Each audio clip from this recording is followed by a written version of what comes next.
Barbosa, presidente em exercício dessa sessão, telespectador da TV Assembleia. Eu gostaria de registrar, mais uma vez, aproveitando esse pronunciamento aqui, utilizando a tribuna, registrar, senhor presidente, mais uma vez, a nossa total indignação e contrariedade com a decisão tomada pelo Supremo Tribunal Federal na semana passada em relação à revisão da Lei da Anistia. Lei da Anistia que foi promulgada em 1979 no nosso país, a Lei 6683.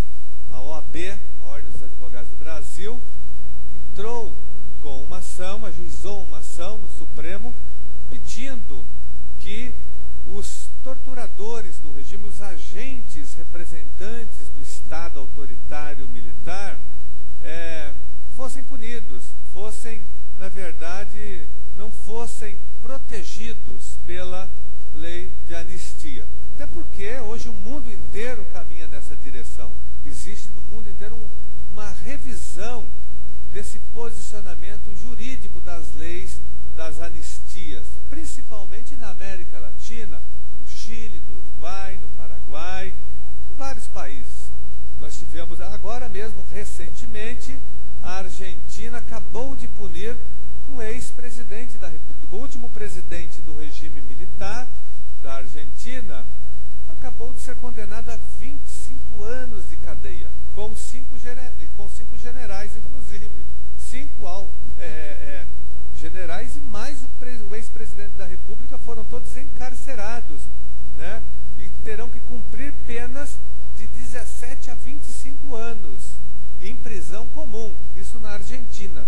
Agora o Brasil se recusa a punir os nossos torturadores, eu diria que foram os nazistas do regime militar, que torturaram, que estupraram, que mataram, que violentaram milhares e milhares de pessoas em todo o território nacional. E a lei da anistia, aprovada em 1979, ela na verdade contemplou também esses torturadores, senhor presidente. Acontece que naquele momento foi o acordo possível, até porque a sociedade civil ela não tinha força para exigir a punição.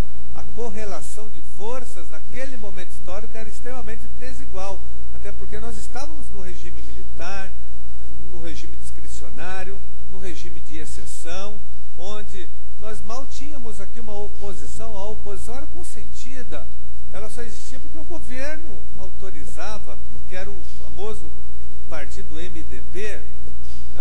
Então, ou seja, era uma negociação extremamente desigual, onde a sociedade civil não tinha força para impor as suas exigências. Então, lógico que a lei foi aprovada do jeito que os militares queriam. Na verdade, a lei da anistia, aprovada em 79, senhor presidente, foi uma lei dos militares para os militares, para proteger muito mais os militares. Essa é a grande verdade. Então, nós ficamos chocados com esse retrocesso, com esse medo, com essa covardia de vários setores da sociedade brasileira de caçar, de pegar os nossos torturadores. É um absurdo.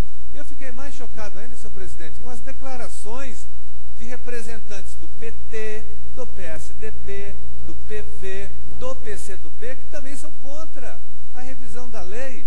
Todo mundo se acovardou agora. Todo mundo se acovardou nesse país. É vergonhoso, né, que o Brasil mantém ainda essa danosa política de conciliação das elites com as elites, né? As elites se entendem quando elas brigam. Agora, quando se trata de movimentos populares, daí os seus líderes são todos punidos, esquartejados. Se a gente pegar a história do Brasil, as grandes manifestações populares no nosso país foram todas massacradas, as suas lideranças foram mortas, esquartejadas. Tiradentes, a Cabanagem, a Balaiada, Canudos, os Quilombo dos Palmares, o que aconteceu com o Zumbi, não houve perdão. Então as camadas populares são todas dizimadas, né? Os movimentos das camadas populares são todos movimentos dizimados, as suas lideranças são mortas, né? Mas, no entanto, quando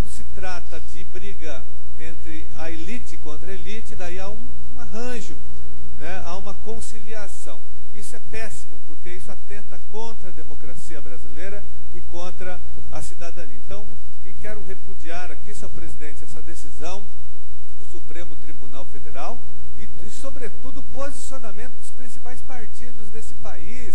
É lamentável, né, ler uma declaração, por exemplo, do deputado genuíno do PT, né, que voltou atrás em relação a esse tema, do deputado do PSDB, José Aníbal, que não tem mais que mexer na lei da anistia, do PCdoB, o presidente do PCdoB, Aldo Rebelo, né, também voltou atrás, e a própria Marina da Silva, candidata à presidência da República, também é contra, né, a revisão da lei. Então, o passado é o passado. Não, nós temos que fazer justiça, porque milhares de pessoas foram mortas nesse país pelos nazistas do regime militar. O Brasil não tem que se acovardar, o Brasil não tem que ter medo dos militares, porque muitos desses torturadores que torturavam e matavam o seu presidente em nome do Estado autoritário estão vivos, estão impunes, e muitos deles ocupam cargos públicos na administração pública.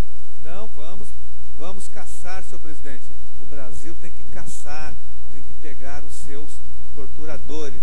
Nós temos que aqui honrar a memória dos que tombaram na ditadura militar em nome da redemocratização, em nome da democracia, em nome da liberdade de expressão. Foram muitas pessoas, né, que foram mortas, torturadas, estupradas, né, crianças foram mortas, inclusive mulheres grávidas foram mortas. Isso não pode ficar assim, nós temos que fazer, isso não é revanchismo, isso é justiça. A Argentina está fazendo isso já há um bom tempo, o Uruguai, o Paraguai, o Chile, todos os países da América Latina. Só o Brasil que não, o Brasil vai conciliar, deixa para lá, já passou. Só que nós podemos, encobrindo essa impunidade, que não é muito distante, aconteceu há 30, 40 anos atrás no Brasil, nós podemos estar estimulando, senhor presidente, que uma situação dessa venha a ocorrer novamente. Então, por isso que nós aqui somos contra essa posição, tanto do Supremo Tribunal Federal, como também dos principais partidos do Brasil em relação a esse posicionamento. Nós, o pessoal, somos a favor da alteração da lei da anistia, que ela inclua os torturadores do regime militar, que eles sejam todos punidos, que se acabe a impunidade em relação aos crimes de tortura. Até porque o Brasil, para concluir, senhor presidente, o Brasil é signatário, o Brasil assinou vários tratados internacionais contra a tortura, né, que são tratados que dizem claramente que tortura é crime imprescritível, que a tortura é um crime contra a humanidade, é um crime de lesa humanidade. Então, se o Brasil é signatário de todas essas convenções internacionais, e elas têm peso jurídico, inclusive, elas são superiores, esses tratados são superiores a uma leizinha tupiniquim que foi imposta pelos militares em 1979. Essa lei que garante a impunidade dos torturadores, a lei 668/379, ela não é superior aos tratados internacionais que o Brasil é signatário, que o Brasil assinou. Para concluir, senhor presidente, vamos caçar, vamos pegar os nossos torturadores e colocá-los na cadeia em nome de quem tombou, de quem já morreu por conta desse Estado autoritário militar que foi instalado no Brasil em 1964 e durou até 1985.